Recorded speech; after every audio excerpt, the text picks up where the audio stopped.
Selamat malam. Secara khusus Bapak Ibu saudara-saudaraku yang boleh stay bersama dengan Gereja Toraja Jemaat Satria Kasih. Dalam program Renungan Malam kita berjumpa kembali bersama malam hari ini. Mari Bapak Ibu saudara-saudara, kita persiapkan seluruh hidup kita untuk mendengarkan, merenungkan firman-Nya. Sebelum kita mendengarkan, mari kita berdoa. Kita berdoa. Puji syukur kepadamu ya Bapa di surga, Allah yang terus menerangi jalan hidup kami.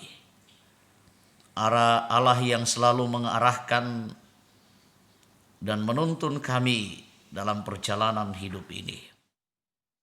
Terkadang arah hidup kami melenceng, tetapi Tuhan menuntun kami sehingga kami kembali ke arah jalan Tuhan. Tetapi tak dapat dipungkiri dalam perjalanan hidup kami begitu banyak aral yang melintang. Begitu banyak cobaan dan godaan,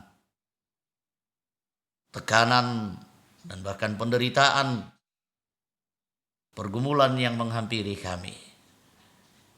Dan terkadang juga seolah-olah kami melewati jalan yang buntu. Sepertinya tak ada jalan keluar, tak ada jalan lagi.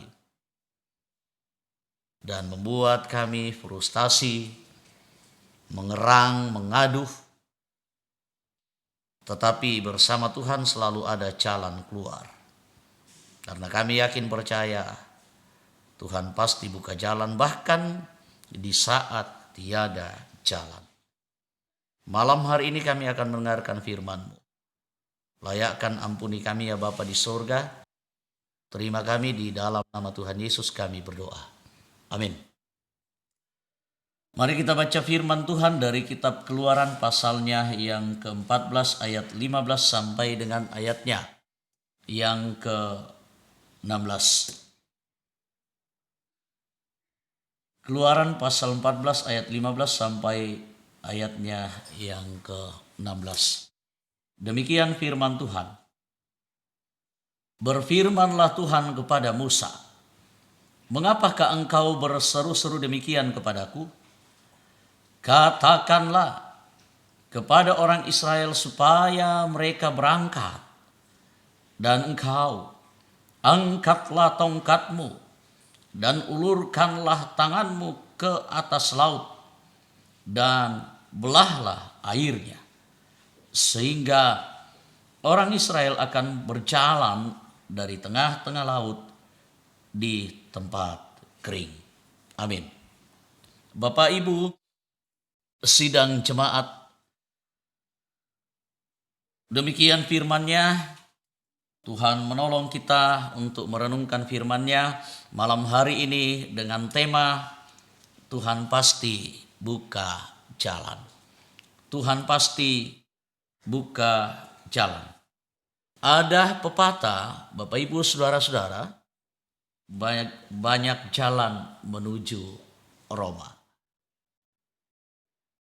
Artinya dapat dikatakan bahwa banyak cara untuk keluar dari kesulitan-kesulitan yang ada. Ketika kita mengalami kesulitan, ketika kita mengalami pergumulan, selalu saja pasti ada jalan keluar. Ketika kita mengalami masalah, bahkan masalah yang begitu sangat pelik, sekalipun tak ada jalan lagi menurut kita, kita yakin dan percaya bahwa lewat ungkapan banyak jalan menuju Roma, pasti ada jalan yang tersedia. Ada jalan lain, ada cara lain. Kalimat ini, pepatah ini banyak jalan menuju Roma sebenarnya bermaksud untuk memberikan motivasi agar kita tidak menyerah dengan keadaan. Agar kita tidak menyerah dengan apa yang terjadi. Dengan pergumulan-pergumulan, dengan masalah-masalah yang menghimpit kita. Kita harus terus berjuang agar kita tetap bisa eksis dan perjalanan hidup kita tidak boleh terhenti karena persoalan. Tetapi kira-kira Bapak Ibu Saudara-saudara, bagaimana kalau memang sesungguhnya pada kenyataannya sepertinya tak ada jalan keluar lagi?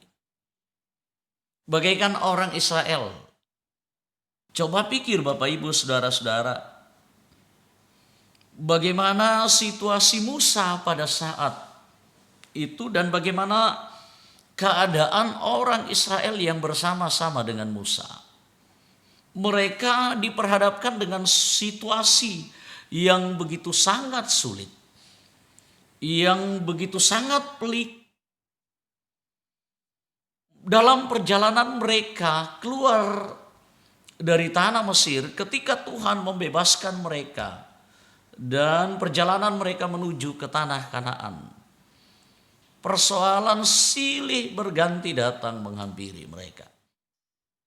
Bahkan kalau dalam bacaan kita pada malam hari ini, bagaimana mereka dalam situasi yang begitu sangat terjepit.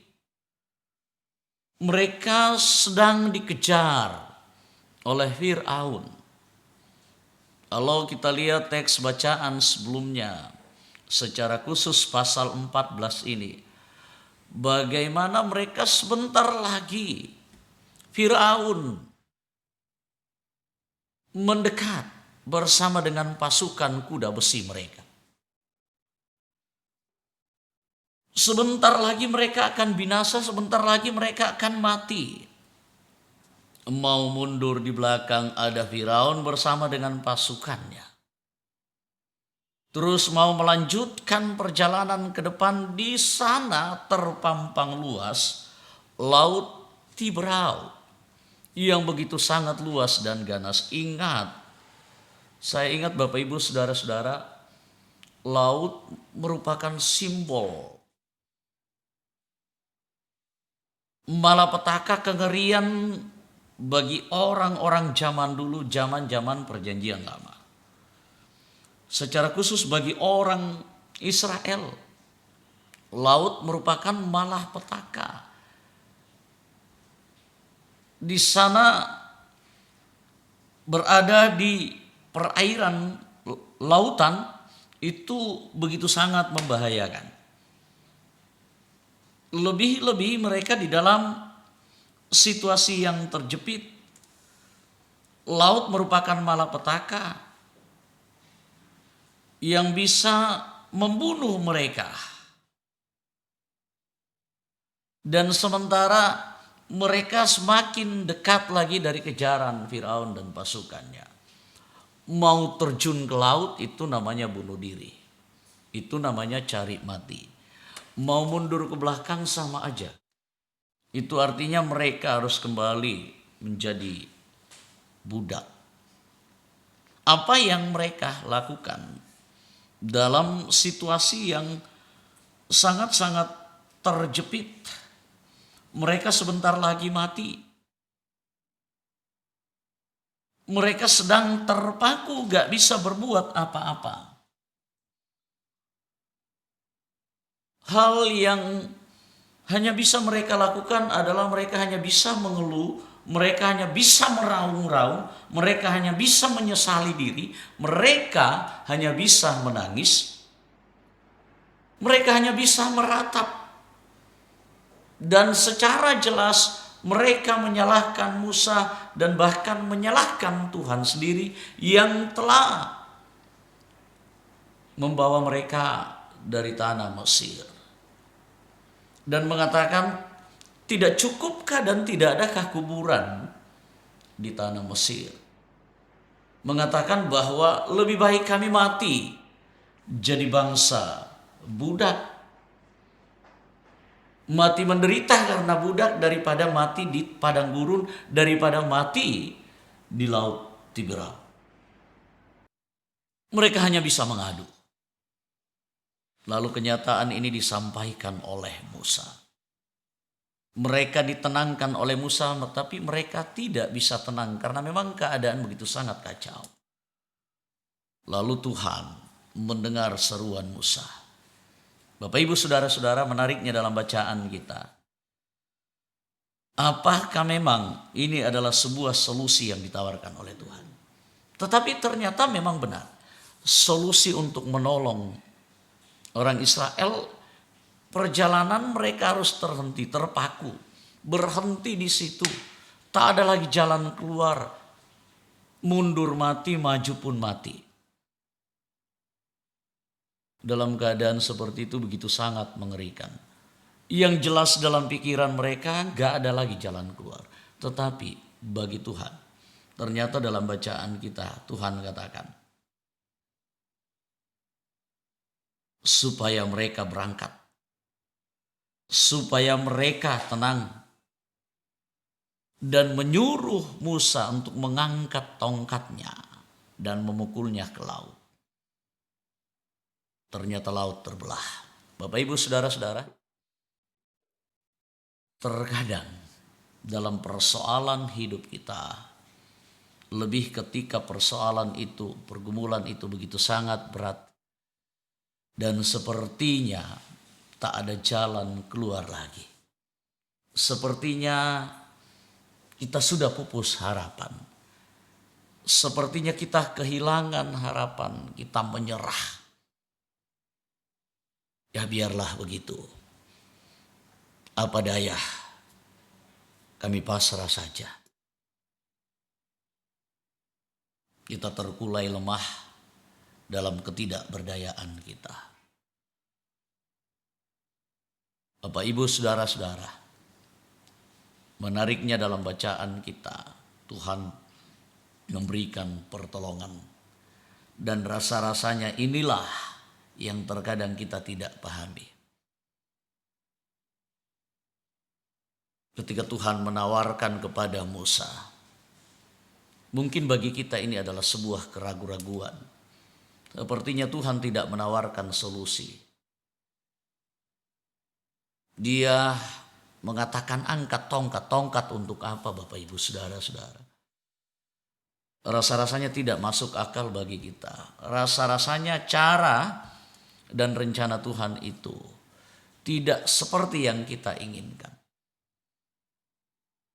Tetapi ternyata sekalipun tak masuk akal bagi banyak orang, ada ketaatan dan kesetiaan seorang Musa. Tongkat dipukulkannya ke laut dan laut terbelah. Bapak Ibu, saudara-saudara, kita tidak perlu takut secara berlebihan. Hidup kita tidak boleh berhenti karena keadaan, karena pergumulan. Bahkan ketika sepertinya tak ada jalan keluar lagi. Kita tidak boleh stuck, kita tidak boleh terpaku. Kita tidak boleh diam. Ketika tidak ada cara lain lagi, maka kita harus yakin bahwa selalu ada jalan ketika tak ada jalan. Banyak orang dalam kekhawatirannya Bapak Ibu saudara-saudara lebih parah. Dalam ketakutannya, dalam kelemahannya. Ketika tak ada jalan lagi, orang melakukan cara-cara yang tidak dapat dibenarkan.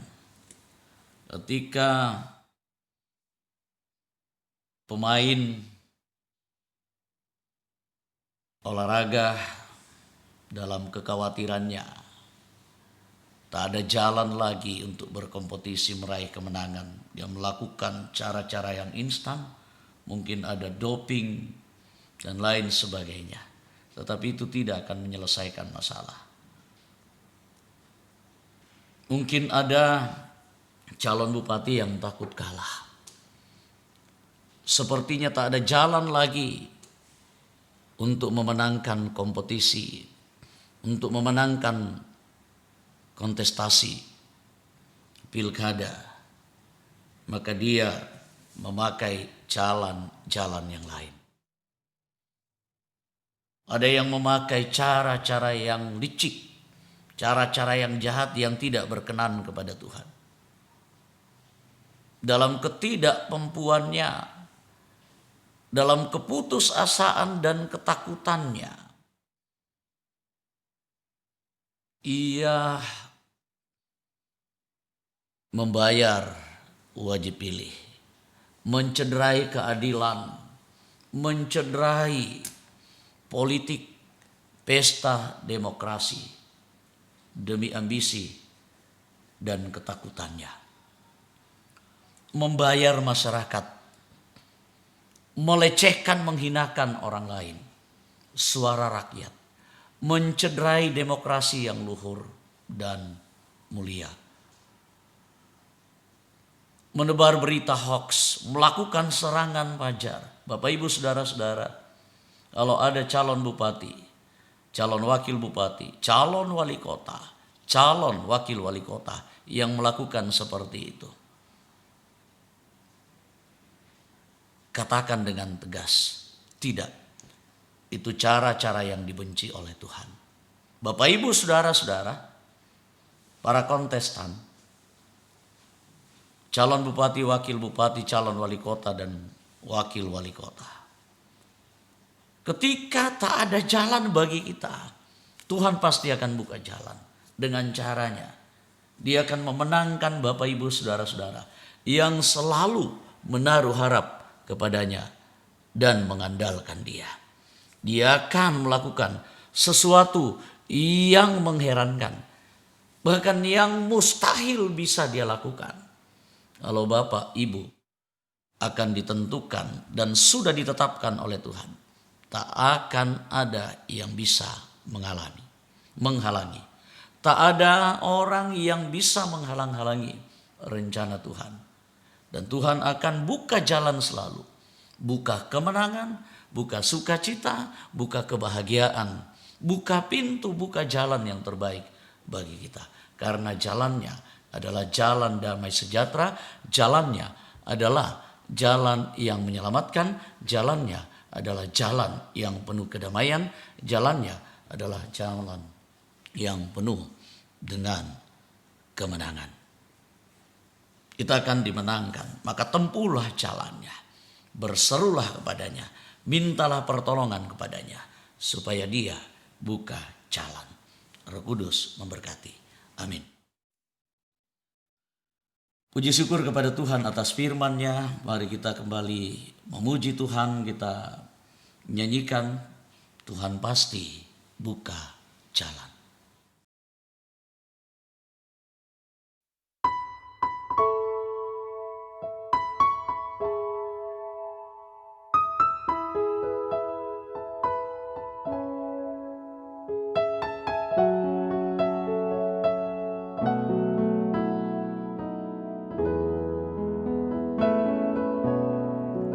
Ku tahu Tuhan pasti buka jalan.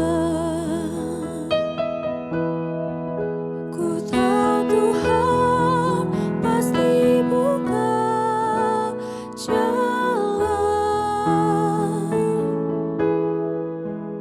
Asal ku hidup suci, tidak turut dunia. Ku tahu Tuhan pasti buka jalan.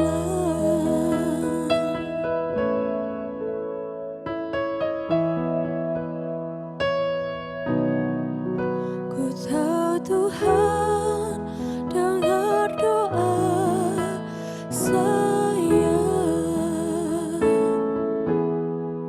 Ku tahu Tuhan dengar doa saya. Asal ku hidup suci, tidak turut dunia. Ku tahu Tuhan dengar doa saya.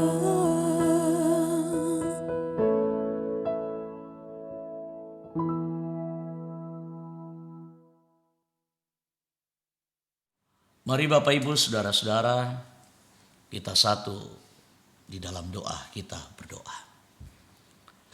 Terima kasih Bapa di sorga malam hari ini. Firman-Mu kembali Tuhan perdengarkan kepada kami. Kami sudah merenungkannya. Tuhan tolong kami. Yakin dan percaya. Tuhan pasti buka jalan. Bahkan ketika tak ada jalan lagi. Tuhan akan berikan sukacita. Bahkan ketika kepahitan itu mengkungkung hidup kami. Bahkan sepertinya ketika tak ada lagi sukacita, Tuhan pasti buka sukacita bagi kami. Bahkan ketika peluang sama sekali tak ada lagi, yang ada hanya kegagalan, kekalahan, dan kekecewaan. Bersama Tuhan dan oleh Tuhan sendiri, tak ada yang tak mungkin. Kegagalan, di dalam kegagalan, Tuhan akan membuka dan menganugerahkan kesuksesan dan kemenangan. Ketika tak ada lagi potensi untuk menang, bersama Tuhan dan oleh Tuhan, ada kemenangan. Bahkan ketika kemenangan itu ditutup dan tertutup bagi kami, tak ada yang bisa menghalangi. Kemenangan itu menjadi milik kami jikalau Tuhan berkehendak. Tolong kami Tuhan, yakinkan kami untuk terus memegang teguh. Hanya berseru kepadamu, minta tolong. Selalu ada jalan. Bahkan ketika tak ada jalan lagi. Kuatkan kami sekalian, berkati kami umat-Mu. Bahkan kami dimanapun kami berada. Sertai kami malam hari ini. Esok dan seterusnya. Untuk tetap mengandalkan Kau. Dipuji, dimuliakan, hormat puji nama Tuhan. Kekal selama-lamanya. Ampuni kami di dalam nama Tuhan Yesus kami berdoa. Amin. Puji Tuhan, firman-Nya sudah kita dengarkan. Tuhan menolong kita dan menuntun kita sekalian, menguatkan kita sekalian. Berharaplah hanya kepada Tuhan, mintalah pertolongan hanya kepadanya. Tuhan memberkati. Shalom dan selamat malam, sampai jumpa lagi.